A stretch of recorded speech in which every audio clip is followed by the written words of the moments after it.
Hello दोस्तों, आपका स्वागत है पार्थ क्लासेस पर, जहां हम किसी भी टॉपिक को बिल्कुल सरल भाषा में बिल्कुल आसान तरीके से समझते हैं और पढ़ते हैं। दोस्तों, जैसा कि आपको पता है कि इससे पहले वीडियो में हमने बात किया था क्लास 10th के सामाजिक विज्ञान के विभिन्न सब्जेक्ट पर कि हमें सामाजिक विज्ञान में क्या क्या पढ़ना है और हर एक सब्जेक्ट में कौन कौन सा चैप्टर पढ़ना है। उसके साथ हम पढ़े थे कि आप कैसे कम समय में बेहतर तैयारी कर सकते हैं। तो आज हम शुरू करने जा रहे हैं क्लास 10th का ज्योग्राफी अर्थात भूगोल का प्रथम चैप्टर, जो कि है संसाधन एवं उपयोग।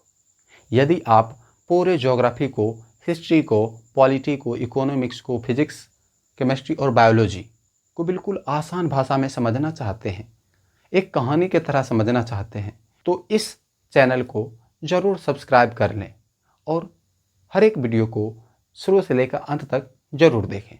तो चलिए शुरू करते हैं। दोस्तों, हम सबसे पहले समझते हैं कि ये संसाधन होता क्या है। संसाधन क्या होता है? तो मानवीय आवश्यकताओं को पूरा करने वाले सब वस्तुएं संसाधन कहलाती है। अर्थात जिस भी वस्तु का प्रयोग मानव खुद के लिए करता है, कोई भी काम करने के लिए करता है, किसी भी काम को सरल बनाने के लिए करता है, उस सभी वस्तुओं को संसाधन कहा जाता है। जैसे हम ये मार्कर से लिखते हैं तो हम इसका उपयोग किए हैं ना, किए हैं। तो ये क्या है? संसाधन है। ये जो बोर्ड आप देख रहे हैं ये भी एक संसाधन है। आप फोन देख रहे हैं, फोन भी क्या है? एक संसाधन है। लाइट देख रहे हैं, लाइट भी एक संसाधन है। कुर्सी, टेबल, पंखा, ये सब को सब क्या है? संसाधन है। मिट्टी भी एक संसाधन है, ईंट भी एक संसाधन है। तो जिसका उपयोग मानव अपने लिए करता है, अपनी आवश्यकताओं की पूर्ति करने के लिए करता है, सब का सब संसाधन कहलाता है। जैसे देख लेते हैं, कुर्सी हो गया, टेबल हो गया, मोबाइल हुआ,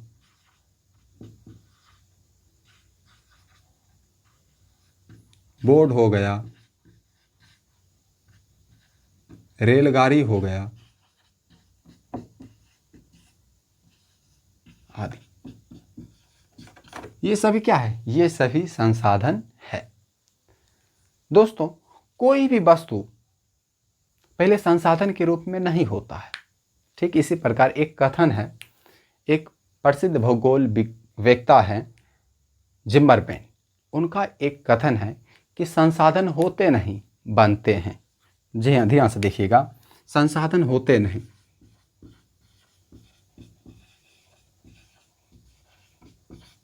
होते नहीं,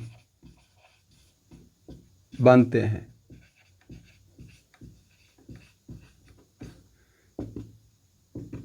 ये कथन बोले थे जिम्मरमैन। अब ये कथन का क्या तात्पर्य है? इस कथन का तात्पर्य है कि कोई भी वस्तु शुरू में संसाधन नहीं होता है, उसे संसाधन बनाया जाता है। जैसे मान लीजिए कि ये जो मार्कर है प्लास्टिक से बना हुआ है। अब ये कोई ऐसा प्लास्टिक से बना होगा जो कहीं फेंका होगा, और जो चीज़ फेंका है और उसका कोई उपयोग नहीं है तो वो संसाधन नहीं है। और जब उसे उठाकर ये मार्कर बना दिया गया तो इस मार्कर का उपयोग हम अपने लिए कर पाते हैं, तो ये क्या हुआ? संसाधन हो गया। यानी कि शुरू में कोई भी वस्तु संसाधन नहीं होता है। लकड़ी है, पेड़ पौधा है, यदि हम पेड़ों का उपयोग ही नहीं करेंगे, पेड़ से लकड़ी काटेंगे ही नहीं, पेड़ से लकड़ी काट कर कोच, पलंग, बेड, कुर्सी ये सब बनाएंगे ही नहीं, उसका कोई उपयोग नहीं करेंगे, तो वो हमारे लिए संसाधन नहीं है। हम उसका उपयोग कर रहे हैं इसलिए वो हमारे लिए संसाधन है। यदि उपयोग नहीं करते, वो संसाधन नहीं है। जमीन फेंका हुआ लकड़ी कोई होता है, क्या वो हमारे लिए संसाधन होता है? नहीं होता है। लेकिन हाँ, वही लकड़ी उठाकर कोई उसका उपयोग करे तो वो तब संसाधन बन जाता है, तब हम उसे संसाधन कह सकते हैं। तो दोस्तों, आशा करते हैं कि यहाँ तक आपको समझ में आ गया होगा। तो याद रखिएगा, संसाधन होते नहीं, बनते हैं, यह कथन जिम्मरमैन का है। आगे बढ़ते हैं तो देखते हैं संसाधन का वर्गीकरण, यानी कि संसाधन को बांटा गया है। अब संसाधन को एक भागों में नहीं बांटा गया, चाहे दो भागों में नहीं बांटा गया, इसे विभिन्न भागों में बांटा गया है और कई आधार पर बांटा गया है, जिसमें से देखते हैं कुछ आधार पर कि कौन कौन से आधार पर बांटा गया है। सबसे पहला है उत्पत्ति के आधार पर। तो संसाधन की उत्पत्ति के आधार पर कितने भागों में बांटा गया, यानी कि पृथ्वी पर जो भी संसाधन है उसका उत्पत्ति किस प्रकार से हुआ और उसकी उत्पत्ति के आधार पर ही संसाधन को कितने भागों में बांटा गया। तो दोस्तों आपको पता होना चाहिए कि इसे दो भागों में बांटा गया है। तो देखते हैं, उत्पत्ति के आधार पर संसाधन को बांटा गया है दो भागों में। एक है जैव संसाधन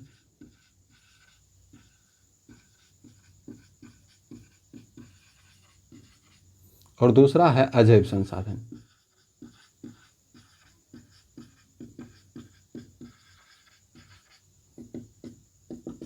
अब देखते हैं कि जैव संसाधन किसे कहेंगे और अजैव संसाधन किसे कहेंगे।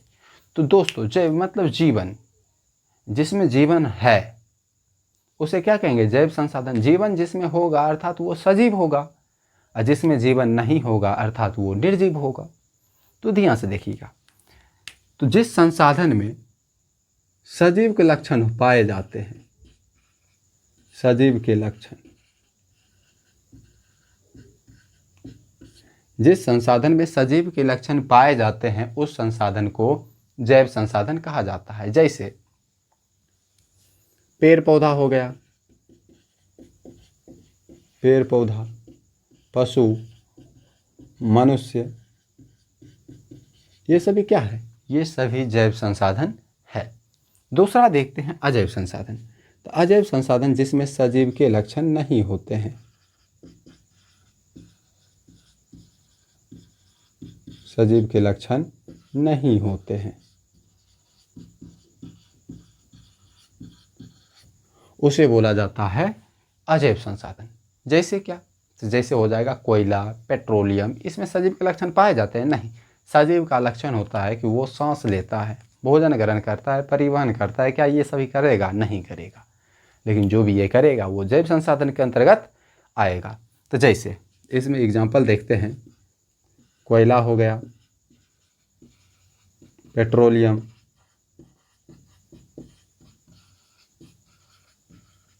ETC लगा दीजिए, ये है अजैव संसाधन। आगे हम बात करते हैं कि संसाधन को अन्य किस आधार पर बांटा गया है। तो ध्यान से देखें, उपयोगिता के आधार पर संसाधन को बांटा गया है और उपयोगिता के आधार पर संसाधन को दो भागों में बांटा गया है। तो इसको मिटा देते हैं। तो ध्यान से देखिए, पहला है नवीकरणीय संसाधन,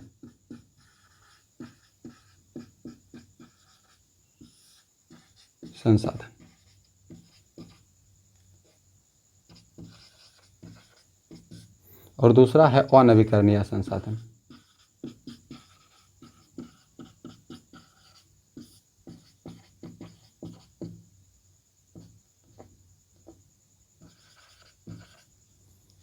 चलिए दोस्तों इस पर बात करते हैं। दोस्तों जैसा कि आपको पता होगा कि बहुत सारे संसाधन होते हैं या बहुत सारे वस्तुएं, हम समझते हैं संसाधन तो है ही ना, बहुत सारे वस्तुएं होती है कि जिसका उपयोग हम एक बार कर लेते हैं और फिर हम उसका उपयोग कर पाते हैं, वो तुरंत बन जाता है और हमें पता ही नहीं चलता है उसका मात्रा कितना है। उसका मात्रा असीमित है, अनंत है। ठीक, तो एग्जाम्पल देखते हैं, जैसे जल हुआ, वायु हुआ, लकड़ी हुआ, मिट्टी हुआ। ये सभी क्या है, एक ऐसा संसाधन है जिसका हम कितना भी उपयोग कर लेते हैं यह हमें पुनः प्राप्त हो जाता है। जैसे जल, जल का हम दिन रात एक करके उपयोग करते हैं और सारा मनुष्य जाति करता है, पशु जाति करता है, लेकिन क्या जल खत्म हो जाता है? नहीं होता है, जल हमें पुनः प्राप्त हो जाता है। तो ये क्या है, नवीकरणीय संसाधन है। तो ध्यान से रखिएगा। फिर मिट्टी है, मिट्टी का भी उपयोग करते हैं लेकिन मिट्टी भी धीरे धीरे बनते रहता है। वायु, वायु को कितना भी ग्रहण कर लें, क्या वो कभी खत्म होगा? नहीं होगा। पेड़ पौधा कभी खत्म होने वाला है? नहीं है, लेकिन हाँ वर्तमान समय में पेड़ पौधा का काफ़ी दोहन किया जा रहा है, जिसका हमारे पर्यावरण पर काफ़ी बुरा प्रभाव पड़ा है। तो पेड़ पौधा हमारे लिए, पर्यावरण के लिए काफ़ी क्या है, आवश्यक है। पूरे सजीव जगत के लिए पेड़ पौधा का होना बहुत क्या है, ज़रूरी है। तो पेड़ पौधा तो होना चाहिए। अब आगे बात करते हैं। हाँ तो दोस्तों, जो भी संसाधन का उपयोग हम करते हैं या जिस भी संसाधन का उपयोग हम करते हैं और उसे पुनः किसी भी भौतिक, रासायनिक या यांत्रिक विधि द्वारा पुनः प्राप्त किया जाता है, उसे कहा जाता है नवीकरणीय संसाधन। जैसे बात करते हैं तो ध्यान से देखिएगा, इसका एग्जाम्पल हम यहाँ लिखते हैं। जैसे हो गया जल, वायु, जंगल दे देते हैं पेड़ पौधा की जगह, जंगल। फिर देखिए जल विद्युत, पवन ऊर्जा,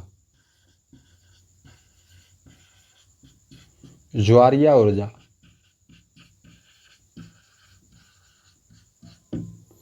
आदि। ये सभी क्या है, ये सभी है नवीकरणीय संसाधन। ये कभी खत्म होने वाला नहीं है। ज्वारीय ऊर्जा, जो ज्वार भाटा आता है समुद्र में, उससे भी ऊर्जा प्राप्त किया जाता है। पवन ऊर्जा, तो पवन जो चलता है, जिस क्षेत्र में पवन काफ़ी तेज गति से चलती है, उस क्षेत्र में पवन चक्की लगाकर पवन ऊर्जा प्राप्त किया जाता है और उससे जो ऊर्जा प्राप्त किया जाता है उससे आसपास के इलाकों में विद्युत के रूप में भेजा जाता है। तो यह है। तो वायु जब तक ख़त्म नहीं होगा तब तक हम पवन ऊर्जा बनाना ख़त्म नहीं करेंगे। हमारे पास ऐसा तकनीक है कि वायु से हम ऊर्जा प्राप्त कर पाते हैं। तो ये क्या है, पवन ऊर्जा है। फिर देखिए आगे देखते हैं हम अनवीकरणीय संसाधन। तो अनवीकरणीय संसाधन कहेंगे किसे, तो जिस संसाधन का उपयोग हम करते हैं और उसे फिर से प्राप्त नहीं किया जा सकता। हमें प्राप्त हो जाता है, हमें मालूम है और आपको भी मालूम है, लेकिन रियल में क्या होता है, उसकी मात्रा वो ख़त्म हो चुकी है। जिसका जितना का उपयोग हुआ और उसकी मात्रा ख़त्म हो गया, उसे कहेंगे अनवीकरणीय संसाधन।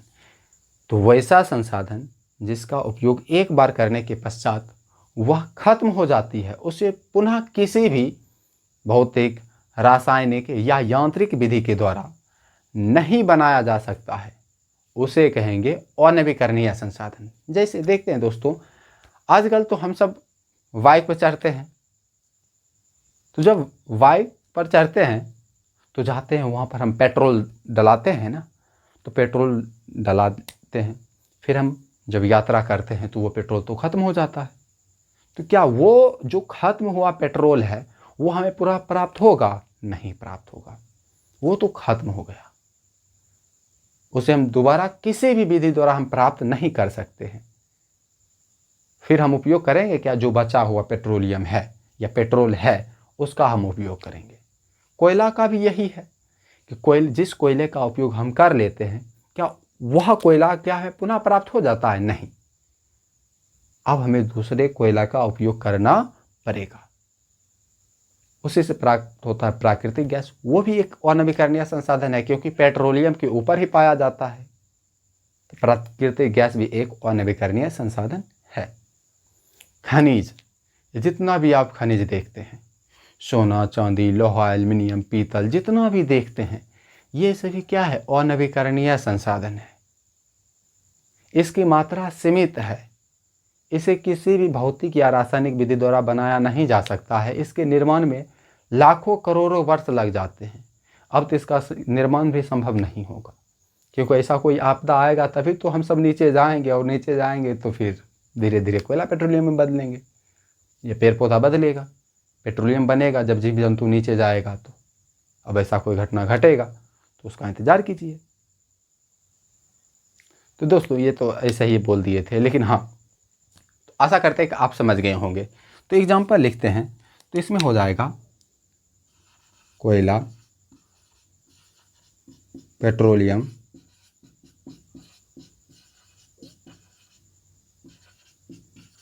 खनिज, प्राकृतिक गैस, इत्यादि लगा दीजिए। ये है।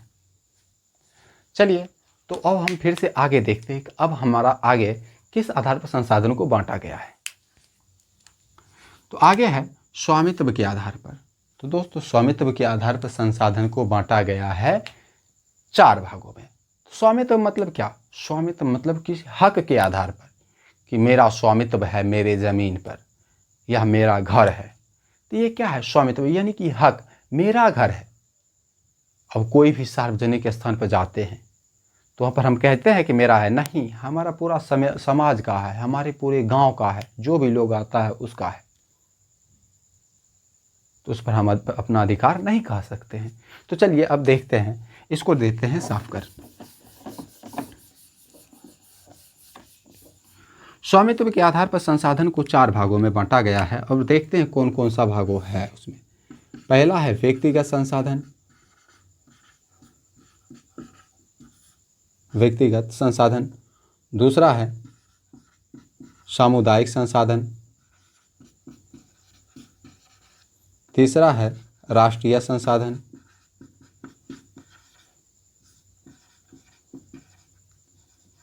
और चौथा है अंतर्राष्ट्रीय संसाधन।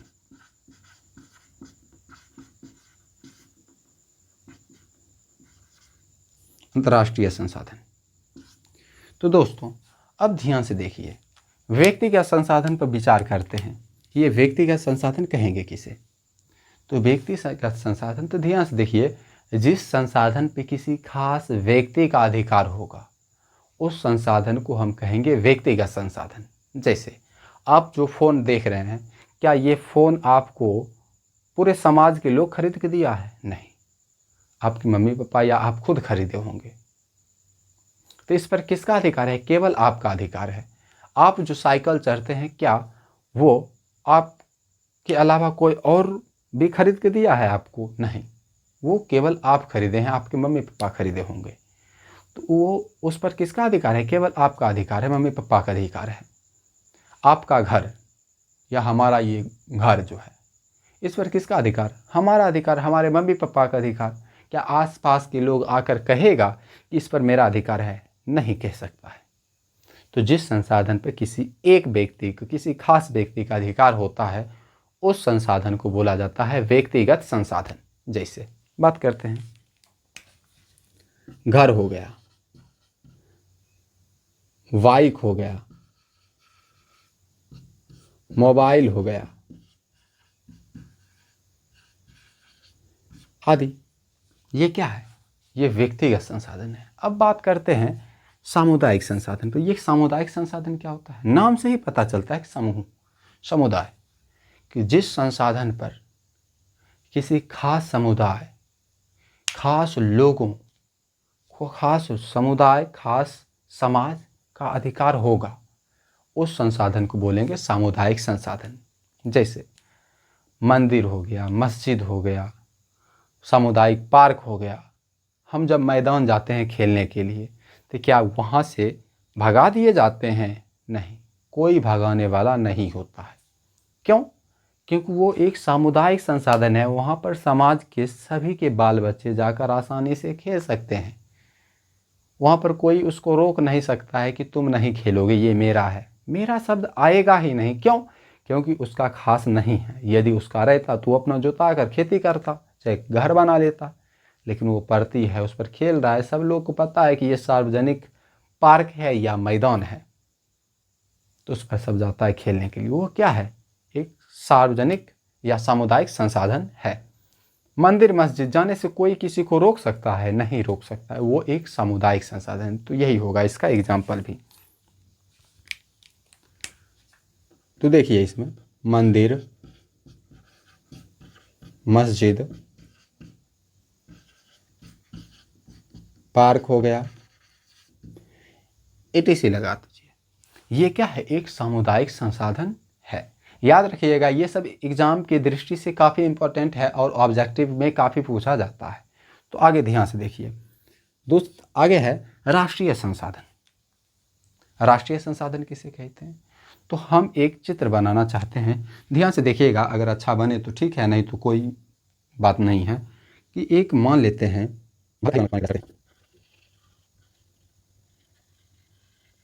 ये देखिए, मान लिया भारत, ये हमारा देश है भारत, हम इसको और कहते हैं ये भारत नहीं, ये भारत। अब इस भारत के अंदर जितना भी संसाधन है, जितना भी संसाधन होगा,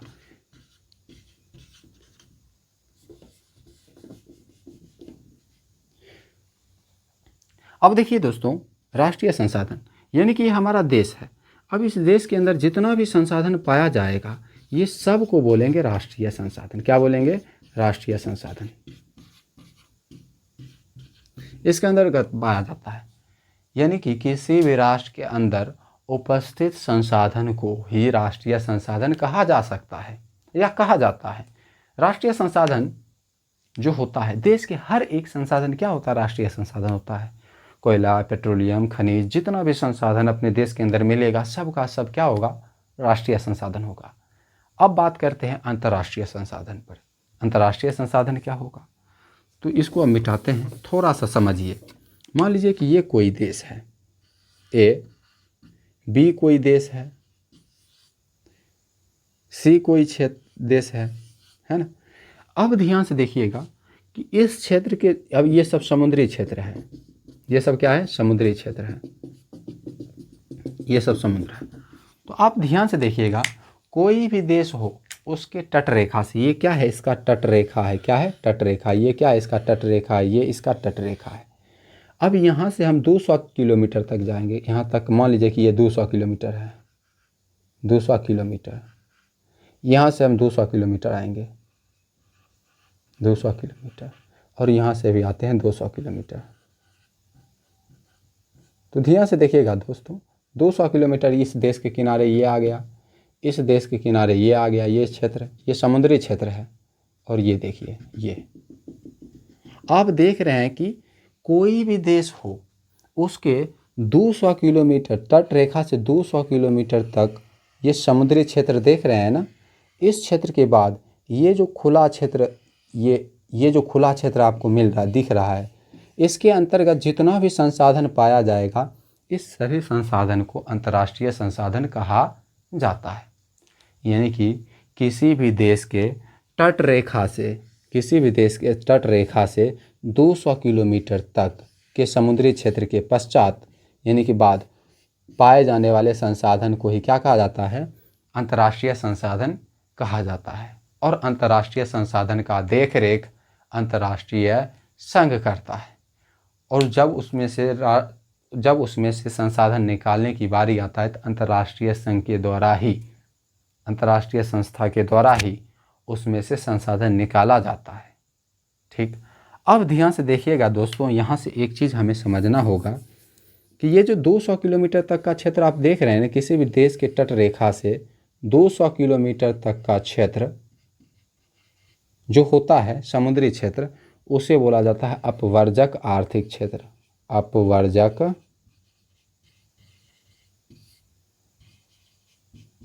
आर्थिक क्षेत्र, ये है। तो आशा करते हैं कि यहाँ तक आपको समझ में आ गया होगा। अब हम आगे देखते हैं। अब हम देखते हैं कि विकास के आधार पर संसाधन को कितने भागों में बांटा गया है। तो दोस्तों आपको बता दें कि विकास के आधार पर संसाधन को फिर से 4 भागों में बांटा गया है। ध्यान से देखिए, विकास के आधार पर संसाधन, तो विकास के आधार पर संसाधन होता है 4 प्रकार के। ध्यान से देखिएगा, पहला है संभाव्य संसाधन, संभाव्य संसाधन।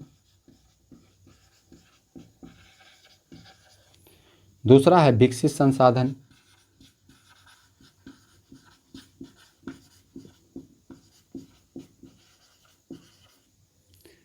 तीसरा है भंडार संसाधन।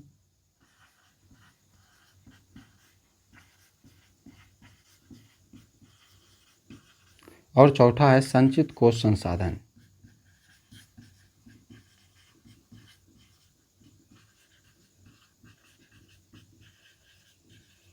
संचित कोष संसाधन। तो हम एक एक करके बात करते हैं। सबसे पहले देखते हैं कि ये संभाव्य संसाधन क्या होता है। कि हम संभावना व्यक्त करते हैं ना, कि हाँ वो ऐसा कर सकता है या वहाँ पर कुछ हो सकता है। ठीक इसी प्रकार का संसाधन होता है ये संभाव्य संसाधन। तो वह ये संभाव्य संसाधन कहेंगे किसे, कि जो किसी विशेष क्षेत्र में उपस्थित हो, विशेष क्षेत्र में उपस्थित है किंतु इसे वर्तमान में उपयोग नहीं किया गया हो। ठीक है ना, विशेष क्षेत्र में उपस्थित है और भविष्य में इसके उपयोग होने की संभावना काफ़ी अधिक होती है। ठीक है ना, लेकिन अभी वर्तमान में निकालेंगे तो ये काफ़ी दुर्गम होगा और इसमें खर्च भी काफ़ी अधिक आएगा, खर्च काफ़ी अधिक आएगा। तो उस संसाधन को बोलेंगे संभाव्य संसाधन। जैसे फिर से देखिए, संभाव्य संसाधन वैसा संसाधन जो किसी विशेष क्षेत्र में उपस्थित हो, जिसका उपयोग भविष्य में की जाने की संभावना काफ़ी अधिक हो, किंतु वर्तमान समय में उसे निकालना काफ़ी दुर्गम और काफ़ी उसमें खर्च हो, उसे बोला जाता है संभाव्य संसाधन। जैसे में हिमालय क्षेत्र में जो खनिज पाया जाता है, हिमालय क्षेत्र में पाए जाने वाले खनिज को अभी निकाला जा सकता है, किंतु उसमें काफ़ी अधिक रुपया खर्च होगा। जैसे ध्यान से देखिएगा, यह हिमालय की चोटी ये है। अब यहाँ पर मान लीजिए कोई खनिज है, तो हमें इस पूरे को तोड़ कर खनन करके इसे निकालना पड़ेगा। तो इसे निकालने के लिए एक बहुत बड़ा मशीन की आवश्यकता पड़ेगा। अब मशीन को बनाने में या खरीदने में काफ़ी अधिक रुपया खर्च होगा। अब मान लीजिए कि 10 करोड़ का हम मशीन खरीदे, लेकिन यहाँ पर है 12 करोड़ का सामान, तो क्या ये निकालना सही रहेगा? नहीं, जो निकालेगा उसे घाटा ही लगेगा। क्यों लगेगा? कि ये 10 करोड़ का तो मशीन ही खरीद लिया है और यहाँ पर संसाधन कितना का है? मात्र 12 करोड़ का। तो फिर अब ये खरीद कर यहाँ लाएगा, मजदूर को रुपया देगा, फिर यहाँ से हटाएगा सामान को, तो इससे कुछ ही रुपया बचेगा। तो कौन अभी निकालना पसंद करेगा? कोई नहीं। लेकिन आने वाले समय में उपयोग करने की संभावना इसका क्या है? काफ़ी अधिक है, इसीलिए इसे बोला जाता है संभाव्य संसाधन। ठीक, अब आगे देखिएगा, गुजरात प्लस राजस्थान। गुजरात एवं राजस्थान में जो है पवन ऊर्जा प्लस सौर ऊर्जा, गुजरात एवं राजस्थान में पवन एवं सौर ऊर्जा भी एक संभाव्य संसाधन है। बहुत इंपॉर्टेंट क्वेश्चन है ये, और कई बार पूछा जा चुका है कि गुजरात एवं राजस्थान में पवन ऊर्जा और सौर ऊर्जा किस प्रकार की संसाधन है? तो ये है संभाव्य संसाधन, आपको याद होना चाहिए। चलिए अब देखते हैं दूसरा, विकसित संसाधन। विकसित संसाधन किसे कहेंगे? कि जिस संसाधन के बारे में हमें पता चल चुका है कितनी मात्रा में है, किस प्रकार की गुणवत्ता है उसका, उसे ही बोलेंगे विकसित संसाधन। यानी कि वैसा संसाधन जिसका सर्वेक्षण किया जा चुका है, उनके गुणों को पता लगाया जा चुका है, तथा जिस संसाधन का उपयोग हम वर्तमान समय में कर रहे हैं उसे बोलेंगे विकसित संसाधन। जैसे कोयला, पेट्रोलियम जो झारखंड में है, असम के डिगबोई से पेट्रोलियम निकाला जाता है, मुंबई है, बहुत सारा क्षेत्र है जिसमें सभी कुछ देख लेते हैं। फिर झारखंड से निकाला जाता है क्या चीज़? कोयला। झरिया हो गया, बोकारो हो गया, यहाँ से। तो कोयला इस क्षेत्र के लिए क्या है? एक विकसित संसाधन है। क्यों? क्योंकि यहाँ पर कितना कोयला है, किस प्रकार की कोयला है, इसका पता लगाया जा चुका है, तो इसलिए ये क्या है? एक विकसित संसाधन है। आगे बात करते हैं भंडार संसाधन। भंडार संसाधन क्या होता है? तो ये एक ऐसा संसाधन होता है जिसे भविष्य के लिए एकत्रित करके रखा जाता है। तो ध्यान से देखिए, तो ये एक ऐसा संसाधन होता है जो विशेष क्षेत्र में मौजूद होता है, किसी विशेष क्षेत्र में, किसी विशेष क्षेत्र में मौजूद होता है, किंतु तकनीक के अभाव के कारण किंतु तकनीक के अभाव के कारण इसका उपयोग वर्तमान समय में नहीं किया जाता है। क्यों? क्योंकि तकनीक है ही नहीं। ध्यान से देखिए फिर से, वैसा संसाधन जो किसी विशेष क्षेत्र में मौजूद हो किंतु तकनीक के अभाव के कारण, यानी कि तकनीक नहीं होने के कारण उसका उपयोग वर्तमान समय में नहीं किया जाता है, उसे बोला जाता है भंडार संसाधन। अब हम आगे देखते हैं संचित कोष संसाधन। तो ये संचित कोष संसाधन भी एक प्रकार के भंडार संसाधन ही होता है, किंतु इसे उपयोग वर्तमान में किया जा सकता है। इसका उपयोग वर्तमान में किया जा सकता है। इसे उपयोग करने के लिए तकनीक भी है और संसाधन को मालूम भी, संसाधन का पता भी लगाया गया है, किंतु हम इसका उपयोग नहीं करते। ये संचित करके रखते हैं ताकि आने वाले भविष्य में हम इसका उपयोग करेंगे। जैसे अभी देखिए अमेरिका, भारत, पाकिस्तान हो गया, ये सभी देश, तुर्की से हो गया, इजराइल से हो गया, ईरान से हो गया, फिर हो गया रूस से हो गया, इस सभी देशों से पेट्रोलियम खरीदता है तो अपने देश में भी संसाधन है, अमेरिका के पास भी संसाधन है, पेट्रोलियम है। पेट्रोलियम तो भारत में भी है, लेकिन हम खरीद क्यों रहे हैं? खरीद इसलिए रहे हैं ताकि आने वाले भविष्य में यदि संकट पड़े तो उस समय हम इस संसाधन का उपयोग कर सकें।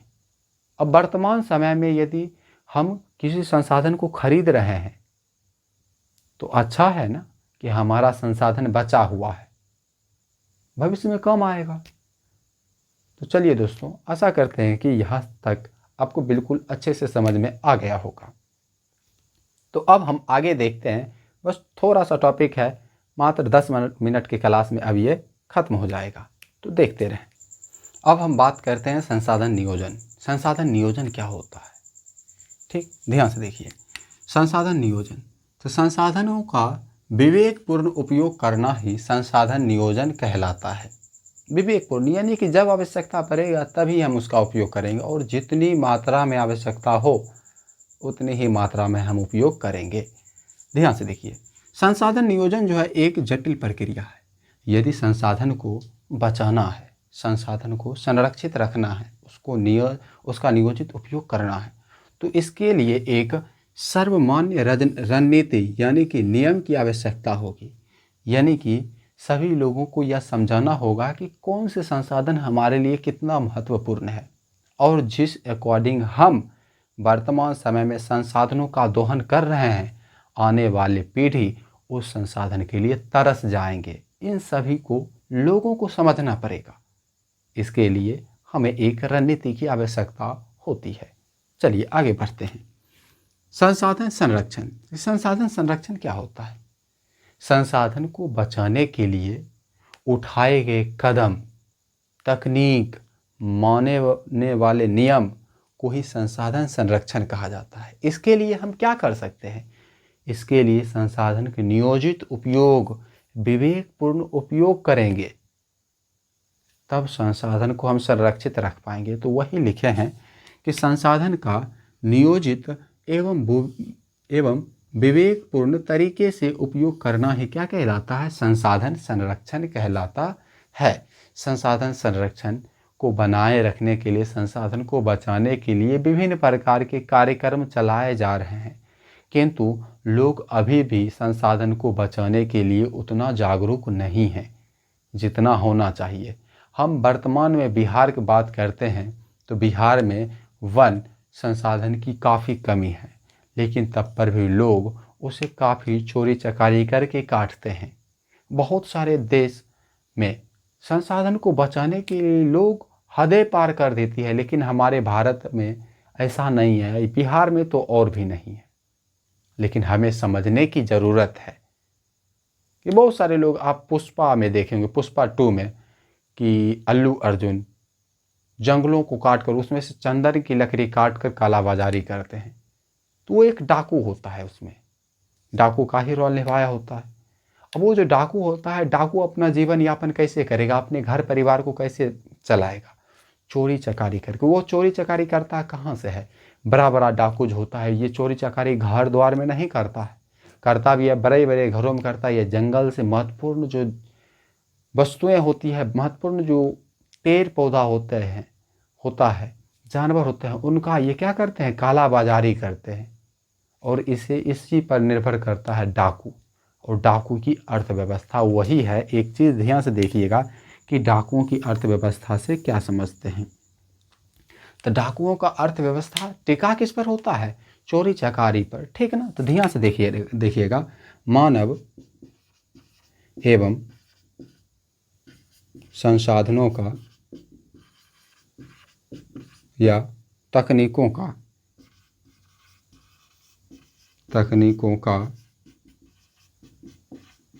शोषणात्मक दोहन क्या कहलाता है, डाकुओं की अर्थव्यवस्था कहलाता है। यानी कि डाकुओं की अर्थव्यवस्था मानव एवं संसाधन या तकनीक का शोषणात्मक दोहन ही डाकुओं का अर्थव्यवस्था कहलाता है। अर्थात डाकुओं का अर्थव्यवस्था निर्भर जो करता है ना, ये संसाधन को और नियोजित दोहन पर निर्भर करता है। इसे पता नहीं है, ये नहीं जानना चाहता है कि किस संसाधन का हमारे जीवन में, हमारे पर्यावरण के लिए, हमारे देश के लिए महत्वपूर्ण है। ये अपनी कमाई के लिए, ये अपने समाज की सेवा के लिए, या जो भी ये डाकू भी बहुत सारे अच्छा भी होते हैं कि जो किसी गरीब का मदद भी कर देते हैं, लेकिन करते तो बुरा काम है ना, करते बुरा काम है। तो चलिए, तो वो डाकुओं की जो अर्थव्यवस्था है वो डिपेंड करता है इसी पर, ठीक है ना, कि जंगल से कोई भी प्राकृतिक संसाधन है उसका ये ठीक से उपयोग नहीं कर पाते हैं, अंधाधुंध दोहन कर देते हैं, जिससे इसका काफ़ी बुरा प्रभाव पड़ता है हमारे और हमारे पर्यावरण पर। अब देखते हैं महात्मा गांधी। तो महात्मा गांधी क्या, तो ध्यान से देखिएगा, महात्मा गांधी एक महत्वपूर्ण कथन बताए थे संसाधन से रिलेटेड, कि हमारे पास पेट भरने के लिए बहुत कुछ है, हमारे पास पेट भरने के लिए बहुत कुछ है, लेकिन पेटी भरने के लिए कुछ भी नहीं है। तो याद रखिएगा, ये ऑब्जेक्टिव की दृष्टि से काफ़ी महत्वपूर्ण है कि हमारे पास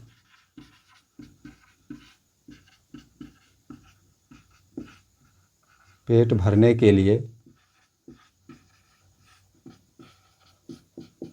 बहुत कुछ है।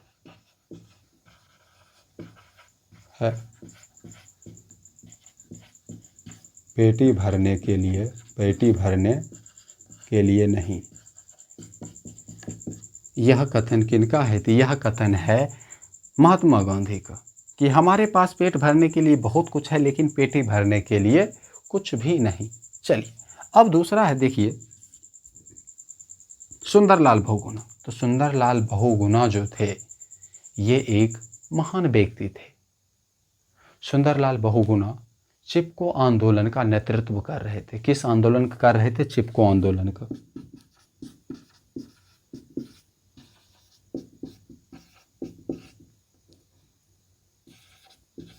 चिपको आंदोलन का नेतृत्व कर रहे थे जो 1972 को हुआ था। याद रखिएगा कि सुंदरलाल बहुगुणा कौन थे। सुंदरलाल बहुगुणा एक ऐसे व्यक्ति थे जिन्होंने पेड़ों को बचाने के लिए काफ़ी सारा योगदान दिए। अब चिपको आंदोलन के ये क्या रहे थे, नेतृत्व। हम चिपको आंदोलन के बारे में देखेंगे आगे कि चिपको आंदोलन क्या है। तो चलिए, चिपको आंदोलन के बारे में बता ही देते हैं। तो ध्यान से देखिएगा, चिपको आंदोलन की जो शुरुआत हुई थी ये हुई थी उत्तराखंड के टेहरी गढ़वाल जिले में, जो 1972 को हुआ था। चिपको आंदोलन की शुरुआत उत्तराखंड के टेहरी गढ़वाल जिले में सन 1972 ईस्वी को हुआ था। यह आंदोलन पेड़ों को बचाने के लिए किया गया था। लोग जब आते थे पेड़ को काटने के लिए, उसमें लोग चिपक जाते थे चारों तरफ से और बोलते थे, यदि पेड़ों को काटना है तो सबसे पहले मुझे काटो और उसके बाद ही पेड़ को काटोगे, मेरे रहते हुए तो पेड़ को काटोगे नहीं और हम कटने भी देने वाले हैं नहीं। इस आंदोलन का नेतृत्व कर रहे थे सुंदरलाल बहुगुणा। बस ये है। अब देखते हैं मेधा पाटेकर। मेधा पाटेकर नर्मदा बचाओ आंदोलन का नेतृत्व कर रहे थे। नर्मदा बचाओ आंदोलन। तो आपको ये अच्छे से याद रखना है, नर्मदा बचाओ आंदोलन का नेतृत्व किसने किया था? तो ये किया था सुंदरलाल बहुगुणा ने किया था। किसका? चिपको आंदोलन का। और मेधा पाटेकर कर रहे थे नर्मदा बचाओ आंदोलन का नेतृत्व। दोस्तों, आशा करते हैं कि यहाँ तक आपको बिल्कुल अच्छे से समझ में आ गया होगा। तो चलिए हम आगे देखते हैं। अब हम देखते हैं कुछ महत्वपूर्ण पॉइंट जो हमारे परीक्षा की दृष्टि से काफ़ी इम्पोर्टेंट है, और इसमें देखेंगे पृथ्वी सम्मेलन के बारे में भी। तो ध्यान से देखें, ध्यान दीजिएगा कि पहला नोट है कि संसाधन संरक्षण हेतु अंतर्राष्ट्रीय स्तर पर सर्वप्रथम 1968 में क्लब ऑफ रोम ने वकालत किया था। यानी कि संसाधन को बचाने के लिए, संसाधन हमारे पर्यावरण के लिए कितना महत्वपूर्ण है, क्या भूमिका है हमारे जीवन में पर्यावरण का, किस लिए इसे बचाना चाहिए, इसकी अवधारणा, पर्यावरण को बचाने के लिए अवधारणा सबसे पहले क्लब ऑफ रोम ने अंतर्राष्ट्रीय स्तर पर वकालत किया था 1968 में, याद रखिएगा। दूसरा है small is beautiful. Small is beautiful ये शमशेर के द्वारा लिखा गया। ये शमशेर के द्वारा लिखा गया था। तीसरा देखिए, सतत विकास की अवधारणा, याद रखिएगा, सतत विकास की अवधारणा 1987 को ब्रंटलैंड आयोग के द्वारा दिया गया था। ब्रंटलैंड आयोग के द्वारा दिया गया था। ये काफ़ी इम्पोर्टेंट है परीक्षा की दृष्टि से। ठीक, अब देखते हैं सतत विकास। सतत विकास क्या होता है? तो सतत विकास की ऐसी प्रक्रिया है जिसमें पर्यावरण को बिना नुकसान पहुंचाए आने वाले पीढ़ी को ध्यान में रखकर वर्तमान समय में विकास किया जाता है। उसे ही बोला जाता है सतत विकास। सतत विकास में यह ध्यान रखा जाता है कि हमारे पर्यावरण को कोई नुकसान ना हो और संसाधन का उपयोग हम उतनी ही मात्रा में करें जितनी आवश्यकता है, बर्बाद ना करें, ताकि संसाधन बचा रहेगा तो हमारे आने वाले पीढ़ी भी उस संसाधन का उपयोग करेगा और अपनी आवश्यकताओं को पूरा कर पाएगा। तो चलिए अब आगे देखते हैं पृथ्वी सम्मेलन। ये पृथ्वी सम्मेलन क्यों होता था? तो पृथ्वी सम्मेलन होता था हमारे पर्यावरण को सुरक्षित रखने के लिए, ग्लोबल वार्मिंग को बचाने के लिए, रोकने के लिए। तो देखते हैं, तो अभी तक 3 पृथ्वी सम्मेलन हुआ क्लास 10th के अकॉर्डिंग। ठीक, तो देखते हैं, तो 3 पृथ्वी सम्मेलन हुआ। प्रथम सम्मेलन हुआ था 1992 को, और ये हुआ था रियो डी जेनेरो में, और ये था स्थान ब्राज़ील।